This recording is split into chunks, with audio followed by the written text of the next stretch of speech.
आप देख रहे हैं शहर में अमित शाह जी आ रहे हैं तो झाड़ू तक लगाई जा रही है। माननीय केंद्रीय मंत्री जी बोलते हैं कि उसके लिए कि सीवरेज की हालत पहले से ख़राब है, लेकिन 8 साल के अंदर आप सीवरेज की हालत नहीं सुधार पाए। धन्यवाद करता हूँ मैं अमित शाह जी का कि चलो उनके आने के बहाने से पब्लिक को थोड़ा सुकून मिलेगा। फरीदाबाद को मेट्रो कब तक मिलेगी जो बाटा से होते हुए गुड़गांव से कनेक्ट होनी थी। फील्ड को तो जितना लूटना था इन्होंने लूट लिया। 100 करोड़ में आज तक बीजेपी अपने किसी एमएलए का नाम जो है उसके अंदर शामिल है। आईएएस जिसके अंदर इन्वॉल्व है 3 से 4, कोई ना आईएएस का नाम अभी तक डिक्लेयर किया इन्होंने, उसका नाम नहीं मालूम कि वो कौन सा विधायक है। वो शायद पूरे फरीदाबाद की जनता भी ढूंढ रही है। आज 2019 में कंप्लीट उनका कंप्लीशन था, उसका टारगेट दे दिया 2024, अभी तक उसका डीपीआर भी नहीं मिला।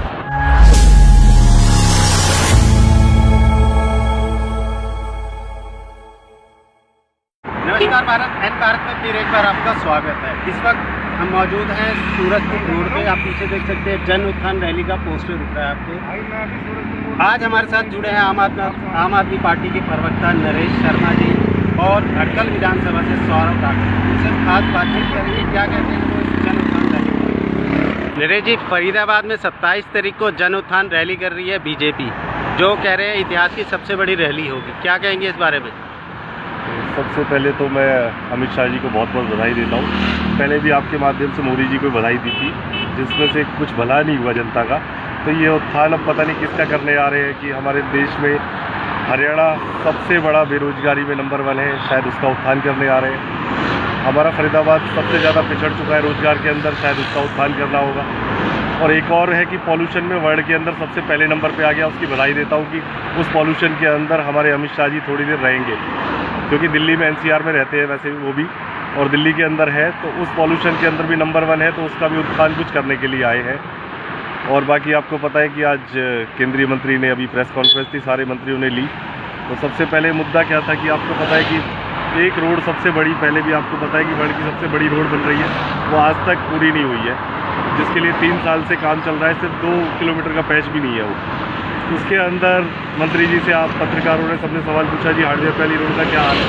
तो मंत्री जी कहते हैं कि उसके लिए काम चल रहा है, 75% कंप्लीट हो गया है। वो टुकड़ों में अगर 3-3 साल के अंदर रोड, नितिन गडकरी जी कहते हैं कि हम स्टेट सेंटर के अंदर रोड बनाते हैं पर किलोमीटर डेली के लिए, मेरे ख्याल से वो हाईवे की बात करते हैं, हाईवे की बात करते हैं। लेकिन यहाँ पे आप देख रहे हो कि यह स्टेट के अंदर ऐसे इंजीनियर हैं कि वो 3-3 साल लेते हैं कि एक रोड को बनाने के लिए, जिसमें अभी भी कंप्लीट नहीं है। तो उसमें कहीं ना कहीं लापरवाही तो नगर निगम की भी है। लापरवाही क्या, इसमें खाने को नहीं मिल रहा है, सीधी सी बात है। आपको पता है कि वो मुख्यमंत्री जी के कोटे से मिला है, खट्टर साहब ने उसके लिए फंड अलॉट किया था, और उसके लिए बाकायदा ऑडिट हुआ था, जिसके अंदर ये बताया था कि उसकी एस्टीमेट जो है 6.5 करोड़ रुपीज़ आएगा। और उस एस्टीमेट के अंदर वो बनाने के लिए ठेकेदार कहता है जी इसका अंदर कम एस्टीमेट है। और उसके साथ वाली रोड आपको पता है कि वो 27-28 करोड़ रुपये की बनाई, और सेम वो डबल रोड है, और ये 4 साइड की रोड बननी है। ये 6.5 करोड़ रुपए कैसे हो गया, पहली बात तो। दूसरा फिर आ जाइए आप 200 करोड़ रुपये घोटाला। उसके लिए अभी जैसे हम अपनी पार्टी के लिए भी कहते हैं कि हमारी पार्टी के कुछ नेताओं को गिरफ्तार किया गया, ईडी के छापे हो रहे हैं, और भी वो है। लेकिन यहाँ पे 200 करोड़ में आज तक बीजेपी अपने किसी एमएलए का नाम, क्लियर है सारे न्यूज़पेपर में आया कि एमएलए का नाम जो है उसके अंदर शामिल है। आईएएस जिसके अंदर इन्वॉल्व है 3 से 4, कोई ना आईएएस का नाम अभी तक डिक्लेयर किया इन्होंने। उसमें तो कोई विधायक भी बताए गए हैं। तो विधायक का आज तक सिर्फ विधायक है, उसका नाम नहीं मालूम कि वो कौन सा विधायक है।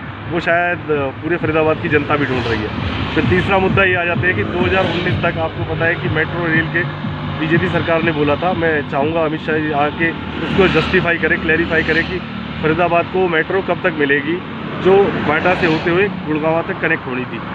आज 2019 में कंप्लीट उनका कंप्लीशन था, आज 20 हो गया, 21 भी निकल गया, 22 चल रहा है आपको पता है। और अब उसका टारगेट दे दिया 2024, अभी तक उसका डीपीआर भी नहीं मिला। फिर प्रेस कॉन्फ्रेंस में अंदर पूछा गया कि अभी जो गड्ढे, सीवरेज की जो हालत है उसके लिए हमारे माननीय केंद्रीय मंत्री जी बोलते हैं कि उसके लिए कि सीवरेज की हालत पहले से ख़राब है, लेकिन 8 साल के अंदर आप सीवरेज की हालत नहीं सुधार पाए। आप सेंटर के अंदर है, सेंटर के अंदर से फंड लाके या ऐसी पॉलिसी बनाइए जहाँ से कि इसका सुधार हो सके। आपको पता है कि गड्ढे की एक मामला रखा गया कि 1 नंबर के पास रोड में आप देखोगे कि जो गुड़गांव के लिए रोड जाता है वहाँ पे बहुत सारे बैरियर लगा रखे हैं, 2 नंबर के अंदर भी। इस भड़कल विधानसभा के अंदर कई जगह गड्ढे, दिवाली के अंदर सीवरेज के ढक्कन गायब थे। और वो गायब किस लिए किए गए? वो गायब करके क्या खुद कहीं चोरी करके ले गए क्या? रैली के उत्थान के लिए रखे गए हैं क्या? वहाँ पे दिखाने के लिए? तो वो गायब होने में अगर कोई दुर्घटना होती है किसी के घर में दिवाली के टाइम पे, अगर ऐसी हालत हो जाए कोई उसके अंदर गिर जाए, बड़े बड़े बैरियर, पुलिस के बैरियर वहाँ पे लगाए गए हैं उन गड्ढों को कवर करने के लिए, तो ये सही है। और नरेश जी, मैं आपको रोकूंगा, एक बार बात करेंगे सौरभ जी, आपके ग्रीनफील्ड में रहते हैं और यहाँ पे सीएम साहब आए थे ग्रीनफील्ड अंडरपास को लेकर के, और उस दिन ग्रीनफील्ड अंडरपास बिल्कुल खाली था और शाम होते होते ही दोबारा से अपनी पुरानी रंगत पे आ गया, भर गया था। क्या कहेंगे? सबसे पहले तो निश्चित ही बहुत बहुत धन्यवाद आपका कि आपने इस टॉपिक को उठाया। अभी तक क्या है कि सिर्फ वाई यहाँ ले रहे थे सारे नेता, सुबह भी उसमें पानी भरा हुआ था। जब इन्हें पता लगा कि सीएम साहब आ रहे हैं, तब उस 2 घंटे में सीवर ये हमारा अंडरपास खाली किया गया। सीएम साहब के जाते ही फिर ये अगले 2 घंटे के बाद ये पूरा भर गया था। वो वीडियो भी हमने डाला था, आपको याद होगा, 17-18 हज़ार लोगों ने देखा भी है उसको। तो इसमें ज़्यादा शर्म की बात ये थी उस दिन कि हमारे सीएम साहब को भी अधिकारियों ने सीरियसली नहीं लिया, वरना जैसे आप देख रहे हैं शहर में अमित शाह जी आ रहे हैं तो झाड़ू तक लगाई जा रही है। तो आप समझ सकते हो ये जिस रोड पे हम आज खड़े हैं, इस पे इतने गड्ढे 1.5 फुट के तो गड्ढे हो रखे थे इस रोड पे।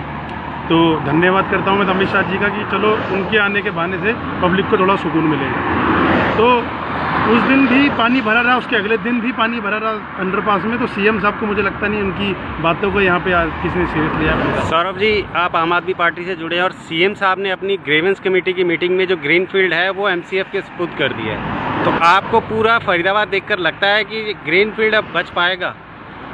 साहब, हम तो ये कह रहे हैं कि अभी ग्रीनफील्ड बहुत बद से बदतर हालत में है, और ऐसा नहीं है कि जो भी चीज़ एमसीएफ के अंडर है आपने सारी देखी हैं। जो हमारे सबसे पॉश सेक्टर 15-16 उनकी क्या हालत होती है बारिश के टाइम में, ये मुझे बताने की ज़रूरत नहीं है। शहर में सड़कें बची नहीं है, सिर्फ गड्ढे रह गए हैं। तो ग्रीनफील्ड में तो वैसे ही परेशानियाँ इतनी हैं, और अब ये एमसीएफ के अंडर अगर आ रहा है, अगर सच में ये काम करेंगे, वैसे मुझे लगता नहीं है, मैं आपको सच बताऊँ तो मेरे हिसाब से तो इसको प्राइवेट कर देना चाहिए, किसी प्राइवेट संस्था को दे दिया जाए। ये पहले ही ग्रीनफील्ड प्राइवेट में है।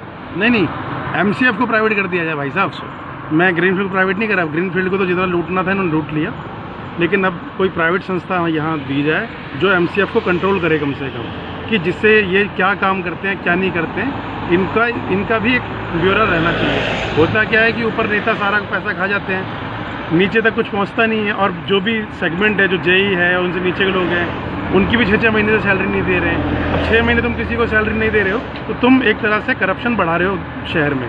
तो ये एक मुख्य कारण है करप्शन बढ़ने का भी शहर में। नरेश जी, फरीदाबाद के गड्ढों में कई मृत्यु हो चुकी है, आप भी जानते हैं। उसके बावजूद भी चालान कटता है आदमी का अगर वो सफाई नहीं करता या कोई हेलमेट नहीं पहनता, मगर जब किसी के आगे सीवर का पानी है या गड्ढे हैं तो उसका चालान किसका कटेगा? तो इसका जैसे आपने सवाल पूछा, उसी के अंदर जवाब ये है कि इसका जिम्मेवार तो नगर निगम है सबसे पहले। देखो, मैं एक चीज़ और पहले भी बोला था कि पुलिस वालों का बहुत बहुत धन्यवाद भी करना चाहिए। आपको पता था कि इतने सालों के अंदर पहली बार इतनी तेज़ बारिश रही, जिसके अंदर 3 दिन बिना रुके बारिश आई।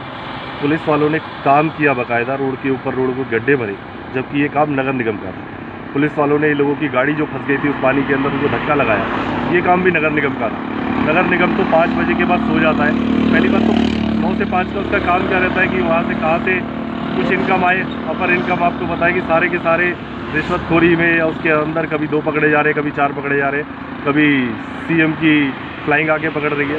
बस वो उसी के अंदर या तो अपने आप को छिपाते फिरते हैं, जब काम का मौका आता है तो वो वैसे गायब नजर आते हैं। तो इसके लिए जिम्मेवार पूरा प्रशासन है, और कहीं ना कहीं जनता भी है। नहीं, जनता क्यों परेशान है? जनता क्यों जिम्मेवार रहेगी? जनता तो अपना टैक्स दे रही है ना।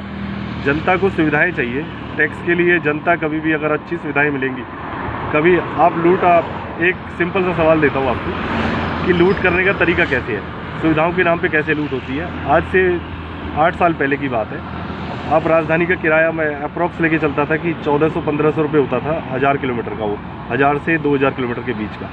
लेकिन आज वो आपको पता है कि 4200 रुपये हो चुका है। और वो किस नाम पे लूटा गया? किस सुविधाओं के नाम पे कि आपको सुविधाएं देंगे, लेकिन वो सुविधाएं कम हुई, लेकिन उसका प्रचार ऐसे किया गया कि आपने 3 गुना किराया बढ़ा दिया गया उसको। ये जन लूट है एक सीधी। फिर आप आ जाइए कि 200 करोड़ रुपए की आपको बात हो गई। बेरोजगारी में फरीदाबाद के अंदर कोई रोज़गार नया नहीं लग रहा है। पहले भी हमारे एक मंत्री थे हरियाणा के अंदर कैबिनेट, उन्होंने बोला था, बड़े बड़े वादे किए थे कि लेके आएंगे हम रोज़गार के लिए, ये कर रहे हैं। लेकिन आज हमारे केंद्रीय मंत्री जी भी रोज़गार मंत्रालय भी उनके पास है, लेकिन उसके लिए वो बोलते हैं कि मैं ज़मीन नहीं दे सकता यहाँ पे फरीदाबाद के अंदर, क्योंकि फरीदाबाद की ज़मीन जो है बहुत कॉस्टली है। अगर कॉस्टली है तो ये लोग क्या फरीदाबाद के लोग यहाँ से फरीदाबाद छोड़ के चले जाएँ, किसी आउटस्कर्ट एरिया में रह लें? क्या फरीदाबाद और पलवल के बीच में जगह नहीं है जिसमें कि आप एक इसी लोकसभा से मंत्री हैं, आप जीत के भी यहीं से आते हैं? फरीदाबाद और पलवल के बीच का लोकसभा क्षेत्र है जो इतनी कॉस्टली ज़मीन भी नहीं है, वहाँ पे आप क्या एक बड़ा रोजगार नहीं दे सकते? मारुति यहाँ से क्यों चले गई? मारुति हमारे माननीय डिप्टी सीएम अपने एरिया में क्यों लेके चले गए? क्या मारुति को इजी नहीं था कि यहाँ से मानेसर के लिए पलवल और बीच फरीदाबाद के बीच में अगर हम रोज़गार यहाँ से दे देते हमारे लोगों को मिलता, जिसमें फरीदाबाद के लोगों को मिलता, होडल और पलवल तीनों ज़िले के अंदर जो उप तहसील है उन लोगों को भी रोज़गार मिलता। लेकिन क्या वो वहाँ से आपको पता है हाईवे भी था, मानेसर तक जाने के लिए ईजी कनेक्टिविटी भी थी, एयरपोर्ट तक कनेक्टिविटी भी बहुत ईजी थी। क्या वो रोज़गार यहाँ नहीं आ सकता था? कोई और रोज़गार के लिए कोई अभी तक 8 साल के अंदर कोई प्रपोजल है नहीं कि रोज़गार कुछ ऐसा है। सिर्फ मंत्री जी, अगर देखो हमारी पार्टी स्कूल के लिए काम करती है, स्वास्थ्य के लिए काम करती है, बेरोजगारी उपलब्ध कराई जाए उसके लिए काम करती है। आपको पता है हमारे मंत्री जी खुद इन्वॉल्व है, उनका स्कूल आपको पता है, पूरी फरीदाबाद लोकसभा को पता है कि उनका स्कूल आपने अपने स्कूल में कितना पैसा इन्वेस्ट किया।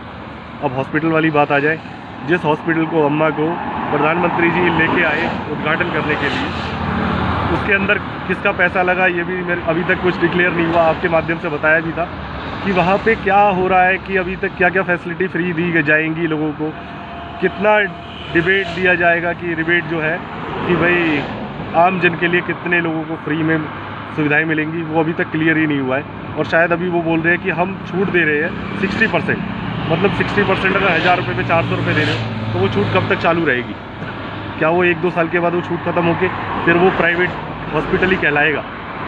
फिर आ जाइए आप, बीके हॉस्पिटल की बात की थी अभी हमारे मंत्री जी से, तो बीके हॉस्पिटल का दवाइयाँ उपलब्ध नहीं थी, उन्होंने बोला कि अभी हमने बहुत बड़ा इम्प्रूव कर दिया।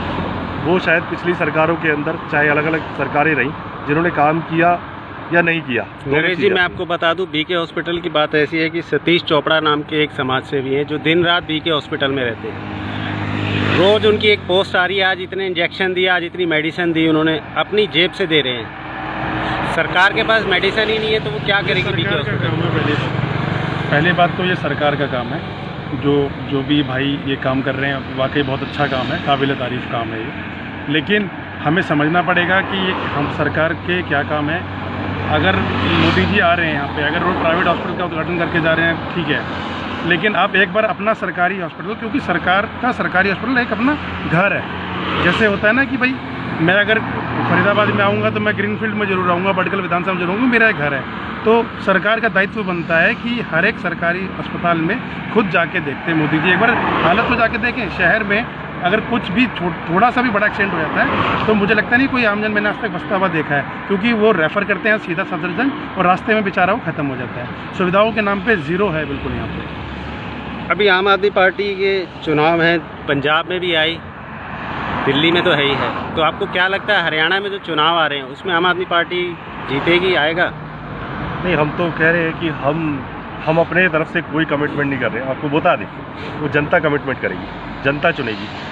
कि पहली बार राजनीति के अंदर, इतिहास में, राजनीतिक इतिहास के अंदर लोग स्वास्थ्य, शिक्षा और रोज़गार को वोट दे रहे हैं। हम बोले कि हम अच्छे हैं, अगर हमारा अच्छा है तो केजरीवाल जी की सिर्फ स्वास्थ्य, शिक्षा, रोज़गार और जो बेसिकली कहते हैं ना कि फ्री पानी, हम कोई फ्री नहीं दे रहे हैं, वो आपका दायित्व है।